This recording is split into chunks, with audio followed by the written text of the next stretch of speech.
Hello students, कैसे हैं आप लोग। आज हम लोग जो है बात करेंगे समाकलन की। कैलकुलस का ही एक टॉपिक है, मैंने आपको बताया था। कैलकुलस के दो पार्ट होते हैं जो हम पढ़ेंगे। बेसिकली जो हम पढ़ेंगे वो दो पार्ट कैलकुलस में पढ़ेंगे, एक समाकलन और एक अवकलन। अवकलन को हम लोगों ने पिछले लेक्चर्स में डिस्कस कर लिया। देन फिर उसके बाद हम लोगों ने पढ़ा था कि मैक्सिमा और मिनिमा कैसे निकालते हैं, उच्चिष्ट और निम्निष्ट कैसे निकालते हैं। और आज हम बात करेंगे समाकलन की। तो बेसिकली समाकलन होता क्या है, ये अवकलन का उल्टा होता है, आप लिख भी सकते हैं। Basically integration is reverse process of differentiation. तो बेसिकली आप लिख भी लीजिए इसको, integration is reverse process of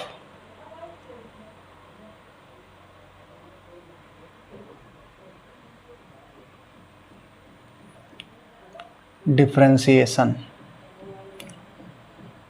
अगर आपको ये समझ में नहीं आया है तो आप हिंदी में भी इसको लिख सकते हैं, अवकलन का उल्टा या अवकलन का व्युत्क्रम। मतलब जो समाकलन होता है वो अवकलन का उल्टा होता है। खैर ये चीज़ हम आगे जानेंगे भी, जब हम फार्मूलेस के डिस्कस करेंगे इंटीग्रेशन के, वहाँ पर ये चीज़ हम जानेंगे कि किस प्रकार से जो समाकलन होता है वो अवकलन का उल्टा होता है। खैर इस लेक्चर में मैं बेसिक सी बात करूँगा कि समाकलन का वास्तविक रूप से मीनिंग क्या है, उसका अर्थ क्या है। बहुत सारे बच्चे मैथ के भी होते हैं और जो है वो जान ही नहीं पाते हैं कि समाकलन क्या होता है, और वो फार्मूले रट लेते हैं, उसके बाद फिर सवाल सॉल्व करना सीख जाते हैं, लेकिन बेसिकली उनको ये नहीं पता होता है कि इसका ज्योमेट्रिकल मीनिंग क्या है। तो मैं इस लेक्चर में उसी की बात करूंगा कि समाकलन का ज्योमेट्रिकल मीन क्या होता है, ज्योमेट्रिकल मीनिंग क्या होता है, उसी की बात करेंगे हम लोग। आप जो है हेडिंग डाल लीजिए, ज्योमेट्रिकल मीनिंग ऑफ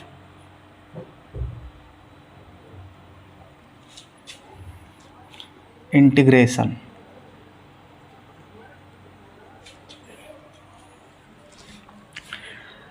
आपको पता हो, आपको अगर आयत दिया है, आपको वृत्त दिया है, आपको जो भी दिया है वो उसका आप आसानी से क्षेत्रफल निकाल सकते हैं।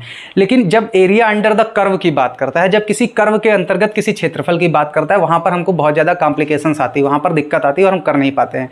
तो फिर न्यूटन ने एक सुझाव दिया, कुछ लोग लेबनीज को भी बताते हैं, लेकिन न्यूटन ने वहाँ पर एक सुझाव दिया जो है, अगर हम उस कर्व के जो अंडर एरिया है, उसके नीचे का जो क्षेत्रफल है, कर्व जो जिस कर्व से जो क्षेत्रफल घिरा हुआ है, उसकी छोटी छोटी एक रेक्टेंगुलर जो है आयताकार स्ट्रिप्स बना ली जाए, और जो है उन स्ट्रिप्स का जो है क्षेत्रफल लेके हम जो है लिमिट लगाकर अगर हम जो है उनका समाकलन कर दें तो हम आसानी से क्या निकाल सकते हैं, पूरे एरिया अंडर द कर्व, पूरा एरिया अंडर द कर्व निकाल सकते हैं। मतलब उस वक्र के अंतर्गत जो भी क्षेत्रफल आता है उसको हम निकाल सकते हैं। बेसिकली समाकलन होता है क्या है, समाकलन का मतलब ये है कई सारी चीज़ों का सम। जब भी हम बात करेंगे अवकलन की, डिफरेंशिएशन की, तो हम चीज़ों को वहाँ पर तोड़ देंगे। मतलब चीज़ों को लाइक बहुत बड़ी चीज़ दी होगी, उसको हमको तोड़ना है। देन फिर मतलब तोड़ना क्या मतलब, जैसे बेंच वगैरह नहीं तोड़ना है, जैसे कोई एरिया दी थी या फिर कुछ और दिया था, विस्थापन दिया था या फिर कुछ वेग दिया था, उसको हम डिफरेंशिएट करते हैं। इसका मतलब उसको हम छोटे छोटे पार्ट में डिवाइड करते हैं। लेकिन जब हम समाकलन करते हैं तो वही छोटे छोटे पार्ट उठाकर फिर से जोड़ देते हैं। मतलब समाकलन बात वही है ना, समाकलन सम। तो हम क्या करते हैं यहाँ पर, बेसिकली ये एक प्रकार की एडिंग है, एक प्रकार का जोड़ ही है। तो जैसे हमारे पास ये आपको पता है, ये एक्स एक्सिस होता है और ये वाई एक्सिस होता है। मैं इस चीज़ को आपको ज्योमेट्रिकली समझा रहा हूँ, आप बहुत ध्यान से समझिए इस चीज़ को, क्योंकि अगर आप ये चीज़ समझ गए देन फिर आप जब हायर लेवल पे इंटीग्रेशन या डिफरेंशिएशन पढ़ेंगे या फिर मैथ में भी पढ़ेंगे, वहाँ पर अगर आपको ज्योमेट्रिकल मीनिंग पता है तो आपके लिए चीज़ें बहुत ही आसान होने वाली हैं। तो हमारे पास ये कर्व था, एक मिनट, और हमारे पास ये एक्सिस है, और एक्सिस है जो है ये एक एक्स एक्सिस है, ये वाई एक्सिस है, और यहाँ पर एक ऐसे कर्व दिया हुआ है।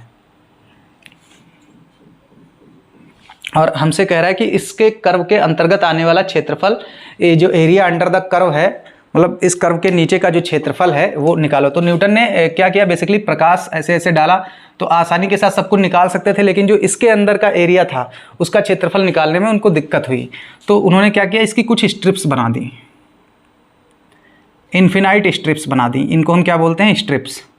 और इस जो है एरिया, इसके नीचे के जो एरिया था उसमें बहुत सारी इन्फिनाइट स्ट्रिप्स बना दी, इस टाइप से, मतलब समान स्ट्रिप्स बना दी इन्फिनाइट, ऐसे ऐसे करके।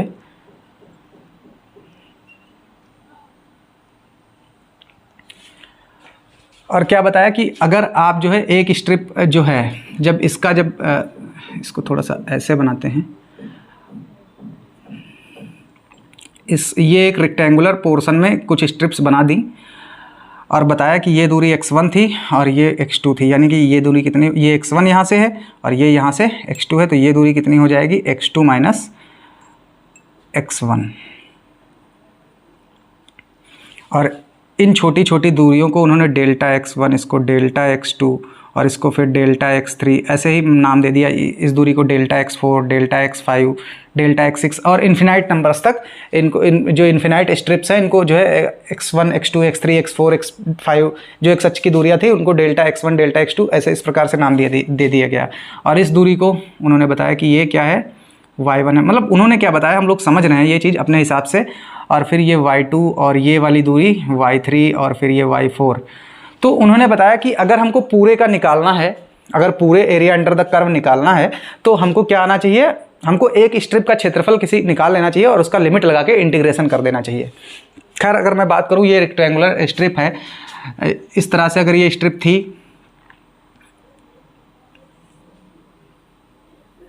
तो वहाँ पर ये एक ऐसा, अगर ये इतना पार्ट ना होता, ये जो स्ट्रिप बनी है आपकी ऐसे इस टाइप से स्ट्रिप बनी है, अगर ये पार्ट ना होता तो ये एक रेक्टेंगुलर एरिया सरफेस था। मतलब कहने का मतलब ये एक आयत था, आपको दिख रहा है, लेकिन इस पार्ट की वजह से आप ये नहीं कह सकते कि ये एक आयत था।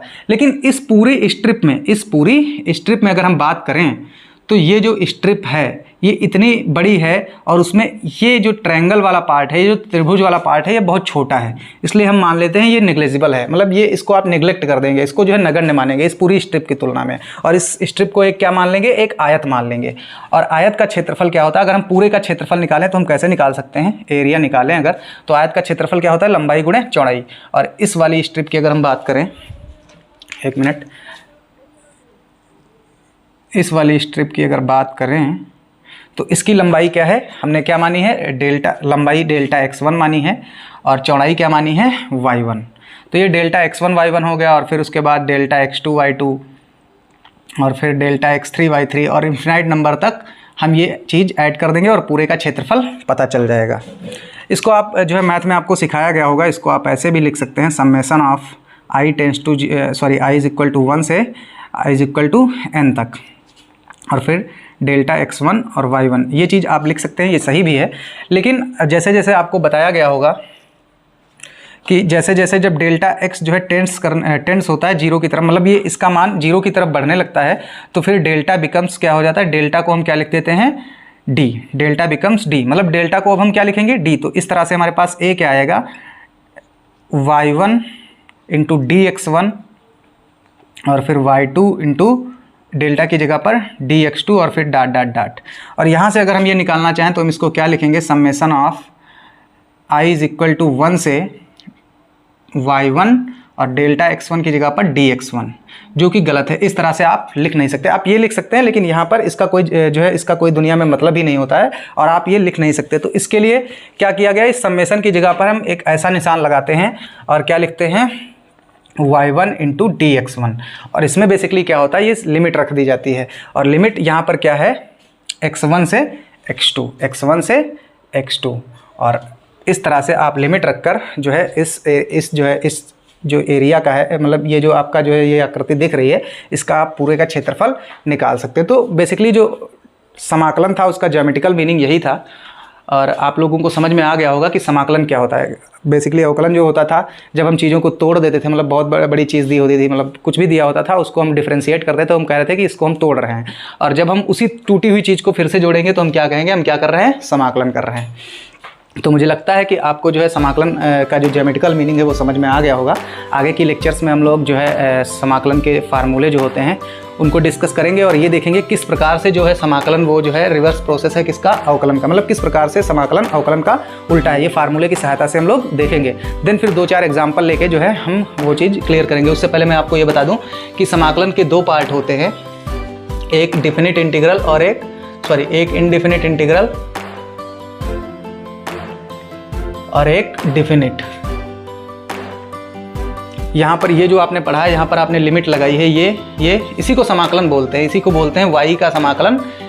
y का समाकलन हम कर रहे हैं, किसका समाकलन कर रहे हैं, y का कर रहे हैं। और इसी को आप जो है ये जो निशान लगाते हैं ये समाकलन का ही निशान होता है। और यहाँ पर आपने चूंकि ये लिमिट लगा दी है x1 से x2 तक, तो ये किसके अंतर्गत आएगा? जब लिमिट लगाएंगे तो हम कहेंगे डिफिनिट की बात कर रहे हैं, और जब इनडिफिनिट की बात करेंगे वहाँ पर लिमिट का कोई मतलब नहीं होगा। हम अगले लेक्चर में जो है इनडिफिनिट और डिफिनिट की ही बात करेंगे, और तब तक के लिए आपको जो है ये चीज़ें पता होनी चाहिए कि समाकलन का जो है वास्तव में ज्योमेट्रिकल मीनिंग क्या होता है। और वीडियो के लास्ट तक बने रहने के लिए आपका बहुत बहुत धन्यवाद।